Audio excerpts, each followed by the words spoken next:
एक छोटे से गांव का नाम था रामपुर। यह गांव अपनी पुरानी दीवारों और गुमनाम गलियों के लिए मशहूर था।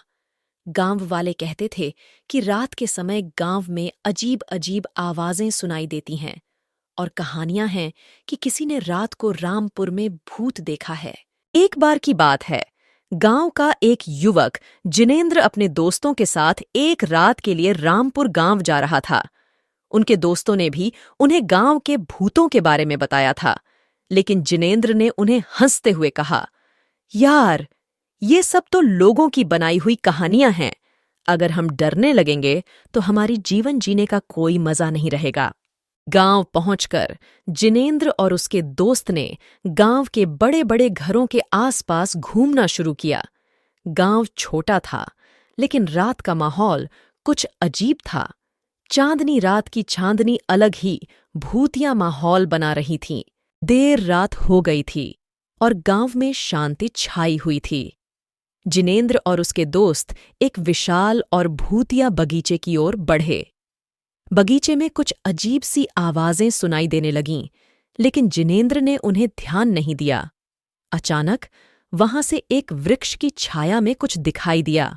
वे देखने के लिए वहां गए और वहां एक बड़ी पुरानी किताब खोई हुई थी। जिनेंद्र ने किताब को उठाया और देखा कि यह एक पुरानी गांव की दास्तान थी।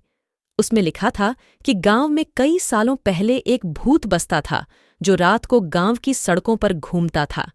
लोग कहते थे कि वहां अक्सर अजीब अजीब आवाजें सुनाई देती थीं और किसी ने भूत को देखा भी था। जिनेंद्र ने यह सुनकर भी विश्वास नहीं किया और अपने दोस्तों को भी हंसते हुए कहा, यह सब लोगों की फैंटेसी है। हमें किसी भी भूत से डरने की जरूरत नहीं है।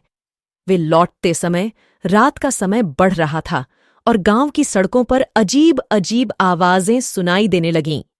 जिनेंद्र की हंसी रुक गई और उन्हें यह महसूस हुआ कि कुछ अजीब हो रहा है। अचानक वे एक अदृश्य शक्ति का सामना करते हैं जो उन्हें अपनी ओर खींच रही थी।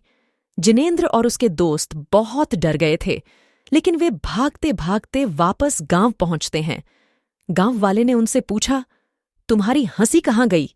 जिनेंद्र ने सब कुछ बता दिया और कहा, हमने खुद देखा है, गांव में कुछ अजीब हो रहा है। गांव वाले ने हंसते हुए कहा, तुम लोगों को भूत प्रेत की बातें नहीं करनी चाहिए। वह सब तो बस किसी की कल्पना है। जिनेंद्र और उसके दोस्त ने सोचा, क्या उन्होंने सच्चाई देखी थी या फिर उनकी कल्पना ने उन्हें धोखा दिया था? लेकिन उनके दिल में कुछ बातें थीं जो वे कभी नहीं भूल सकते थे। रामपुर गांव की रातें हमेशा भूतियां रहेगीं और जिनेंद्र ने इस बारे में गहराई से समझा है कि कभी-कभी हकीकत भी भूतियां हो सकती है।